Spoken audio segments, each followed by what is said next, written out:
대출 금리가 7%가 넘으면 이자를 깎아주겠다. 요즘 당국 지시에 따라 이런 제도를 시행하는 금융회사들이 늘고 있습니다.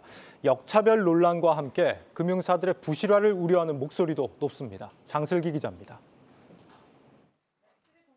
한국은행 금융통화위원회가 기준금리를 한 번에 0.5%포인트 인상하는 빅스텝을 단행한 이후 금리 부담이 높아지자 금융사들이 개인 사업자나 연체자 등 취약차주를 위한 이자 감면책을 잇따라 내놓고 있습니다.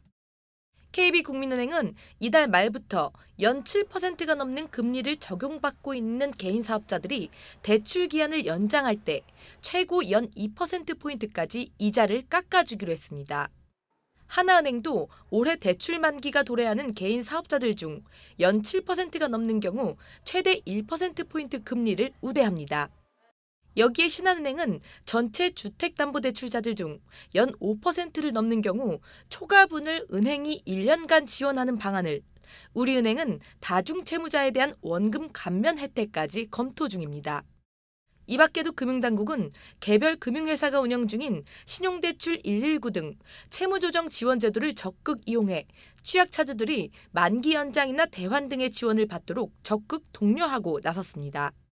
하지만 이와 별도로 부실차주의 대출 원금까지 깎아주는 방안을 정부가 추진하고 있는 만큼 은행을 비롯해 저축은행 등 제2금융권까지 추가적인 지원책을 논의 중인 상황입니다.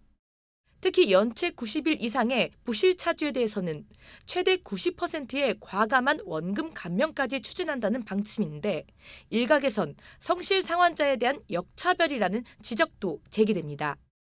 아무래도 소외계층이라던가 아니면 취약차주 등에 대해 있어서는 사회공헌 이런 차원도 있고 해가지고 좀 필요성이 있기는 하겠지만 너무 또 무차별적으로 이렇게 깎아주는 데만 혈안이 되다 보면 또 반대급부가 또 생길 수는 있겠죠.